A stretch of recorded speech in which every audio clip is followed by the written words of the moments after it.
இப்ப பிரபாகரோட அண்ணன் மகன் வந்து தெரிவிச்ச கருத்து வந்து பெரிய விமர்சனத்துக்குள்ளாயிட்டு இருக்கு. நீங்கள் வந்து பிரபாகரோட இருந்த புகைப்படம் வந்து நாலு வீடு வாங்கி திங்கிற நாய்க்கு தான் இருக்கு. லவுட்ட பாரு.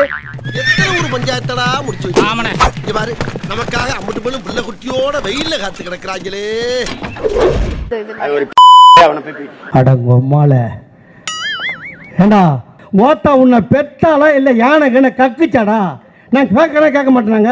அவன் சொன்னது என்னன்னாக்கா, அவன் நடக்கிறான் தேவடியா போய அப்படின்னு வார்த்தையை பயன்படுத்தினாப்ல. நாக்கு உளறிச்சனே அவனை உளறதுக்கு நாக்கே இல்லாம பண்ணிடுவேன். பிரபாகரனுடைய அண்ணன் பையனை இந்த வார்த்தையை சொல்லி அவங்களுக்கு தான் தேவடியா போய அப்படின்ற வார்த்தை லிட்டரலா சொல்லிட்டு போறாப்ல. செருப்பெல்லாம் வெளிய விட்டோம்னே. ஏங்க திடீர்னு பிரபாகரன் குடும்பத்தையே கட்ட வார்த்தையில சொல்ற திட்டுற அளவுக்கு சீமானுக்கு அப்படி என்ன வந்துச்சு? ஏன் இப்படி வெறி அவருக்கு முத்தி போயிடுச்சு?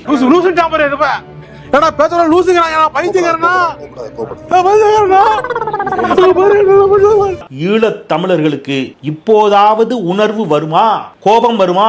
அதெல்லாம் இருந்துச்சுன்னு வச்சுக்கலாம். மாமனை திருப்பி ஒரு அப்புமா உண்மையிலே அவர் வீட்டில் நான் அவர் குடும்பத்தினருக்கு சொல்றேன், தயவு செய்து அவரை நல்ல மனநல மருத்துவத்தை கூட்டு போங்க. அவருக்கு உண்மையிலே சிகிச்சை தேவைப்படும். இப்படி ஆனதுக்கு அப்புறமா பைத்தியமானாரா இல்ல பைத்தியம் ஆனதுக்கு அப்புறமா கழுத்து ஒரு பக்கமா இழுத்துக்கிச்சா? பக்கத்தில் நிக்கிறவங்களாம் கொஞ்சம் ஜாக்கிரதையா நில்லுங்க. ஏன்னா அவர் சொல்லிட்டு திரும்பி உங்களை பார்க்கும்போது நீங்க சிரிக்கலன்னு வைங்களா, திடீர்னு உங்களை சங்க பிடிச்சு கடிச்சாலும் கடிச்சிருவாரு. ஐயோ, மனுஷனுக்கு புது புது யாரெல்லாம் வருதுடா. என்ன சங்கு மேலே குடியா இருக்காரு, யாராச்சும் வாங்கய்யா. கடைசியா அவர் மிச்சம் வச்சிருக்கிறது பிரபாகரன் மட்டும்தான். பிரபாகரனையும் விரைவில் சீமான் கெட்ட வார்த்தையில திட்டுவாரு. இதை நான் எதிர்பார்த்தேன் சார். பப்ளிக்ல வந்து போறாரு சார், இப்படி கேரஸா ஓலா விட்டுருக்கீங்க, ஒரு சங்கிலி போட்டு கட்டுவீங்க. இப்ப பிரபாகரனுடைய ஒரு அண்ணன் மகன் கூட வந்து சொல்றாரு, அவர் வந்து இப்படிதான் பேசணும் அப்படிங்கறன்னு சொல்றாங்க. பெரியார் அண்ணன் மகன், நான் பெரிய பிரபாகரனுக்கு மூத்த மகன். டேய், உனக்கு வெக்கமே இல்லையாடா? நான் என் பாட்டி தாத்தாவோட கூட இருந்தேன் அப்படிங்கிற மாதிரி. அவன் பாட்டி தாத்தா கூட இருந்தாங்க, அவங்க சொன்னது தெரியும். இப்போ நீ தப்பே பண்ணல வச்சுக்கோ, உனக்கே கோவருது, உடம்புல ஏன் வேர்த்து கொட்டுது? உண்மை பேசினாலையா வாழ்நாள் ஃபுல்லா இருந்தேன் அப்படின்னு சொல்லி அவங்க சொல்றாங்க. காமெடி பண்ணிட்டாலே அதனால வந்து நீ காமெடி பண்ணிட்டாலே என் நேரத்துக்கு வேற ஏதாவது செய்யறது செஞ்சு போட்டு எப்படி சமாளிக்கிறான் பாரு. நீங்க ஏன் இப்படி பேசிக்கிறீங்க? நான் பிரபாகரனை சந்திக்கலைங்கிறேன் சார். நீங்க மைண்ட் வாய்ஸ் நினைச்சு சத்தமா பேசிட்டு இருக்கீங்க. இதானடா உண்மை, இதத்தானடா நான் இவ்வளவு நாள் சொல்லிக்கிட்டு இருந்தேன். நான் பிரபாகரனை சந்திக்கலைங்கிறேன். இப்ப சொன்னதான் நெசம். இதே மாதிரி ஊர்ல இருக்கிற எல்லாத்துக்கிட்டையும் போய் சொன்னேன். இப்ப நான் சொல்றேன், நான் எங்க அண்ணனை சந்திக்கவே இல்லை. பாத்தியாடா, அவன் ஒத்துட்டான். அப்புறம் அவரோட என்ன பேச்சு? சந்திக்கவே இல்லைங்கிற திருப்பி பேசிட்டு இருக்கிறீங்க. நான் போறேன்டா. இப்படி ஒரு முடிவு எடுத்துட்டா 5 லட்சம் கொடுத்து வேலை சேர்ந்தேன். எத்தனை அதிகாரி வேலையை விட்டு போனாலும் எனக்கு கவலை இல்ல. காணா போன கிணறு திருப்பி வாங்காம நான் விட மாட்டேன். என்கிட்ட கிணறு வெட்டின ரசீது இருக்கு. சந்திக்கவே இல்லைங்கிற திருப்பி பேசிட்டு இருக்கிறீங்க.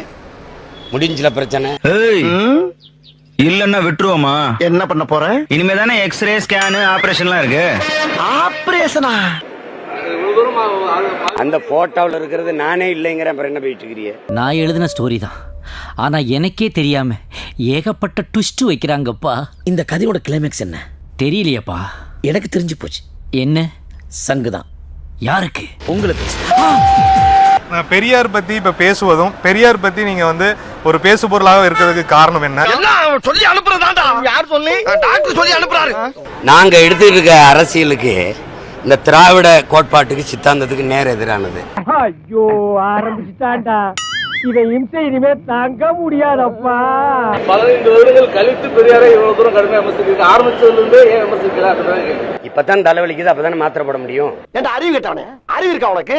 மடப்பல, முட்டாப்பல.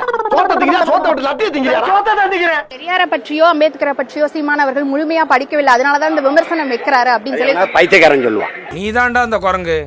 நானா மேடையில ஏறினா பெரியவர்களை, தாய்மார்களை, முன்னாடி இருக்கிற மக்களை என்ன அர்த்தம்? அது அன்னைக்கே கல்லையும் செருப்பை விட்டு எரிஞ்சிருந்தா சரியா இருந்திருக்கும். இவெல்லாம் பேசுற பேச்சா இது? பேச்சுல ஒரு நியாய தர்மம் வேண்டாம். உங்க விமர்சனத்துக்கு பின்னாடி பிஜேபி உங்களை வந்து இயக்குது. உனக்கு தெரிஞ்சு போச்சா? உலகத்துக்கே தெரியும். நீ ஆவுன்னா RSS, ஆவுன்னா பிஜேபி கைக்கூலி, நான் கூலி. ஆனா உண்மையிலேயே நீ நல்லவன்டா. எப்படி? ஒரு அடி கூட வாங்காம உனக்கும் தீவிரவாதிக்கு தொடர்பு இருக்குதுன்னு ஒத்துட்ட பாரு.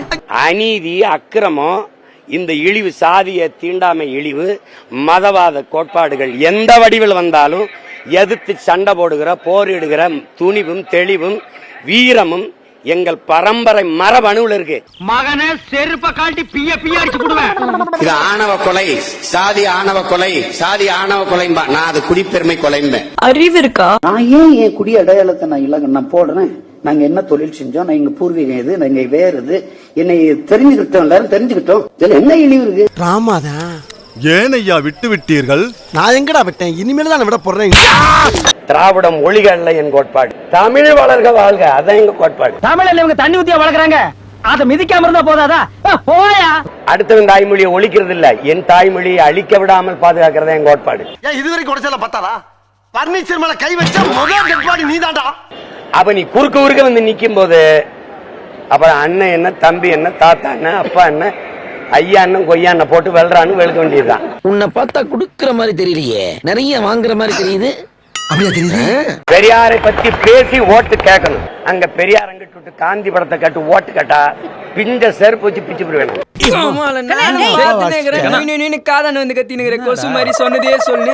இங்க எங்களுக்கு ஒரு தம்பி இருக்கான், 20 மடங்கு அறிவாளி, ரங்கராஜ் பாண்டே.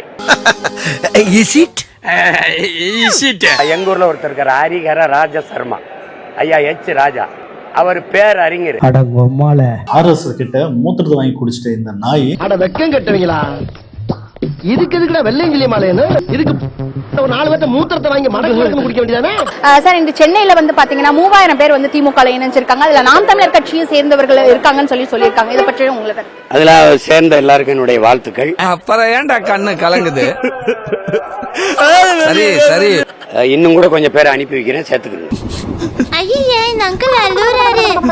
இன்றைக்கு கிட்டத்தட்ட கூடாரம் மொத்தமும் காலி. தூத்துக்குடி மாவட்டத்துல மொத்த நிர்வாகிகளும் கூண்டோடு கிளம்பி வந்துட்டாங்க. அப்ப கட்சியை கழிச்சிட வேண்டியது தானா கழிஞ்சிருவாங்க.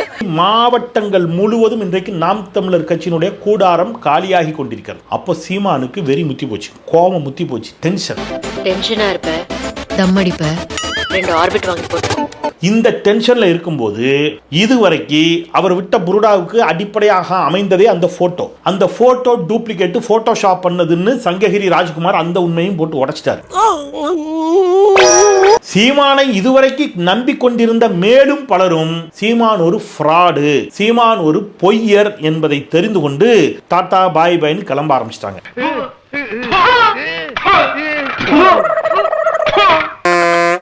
ஸ்டார்ட் பண்ணு.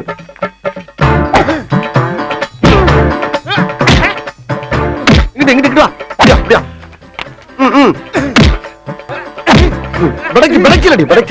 மண்டல மட்டும் அடிச்சிடாத, குலக்கேசல் உள்ள போயிருவேன். சரியா? உங்க வீட்டு பிள்ளையா நினைச்சு எல்லாரும் என்னை மன்னிச்சிருக்க.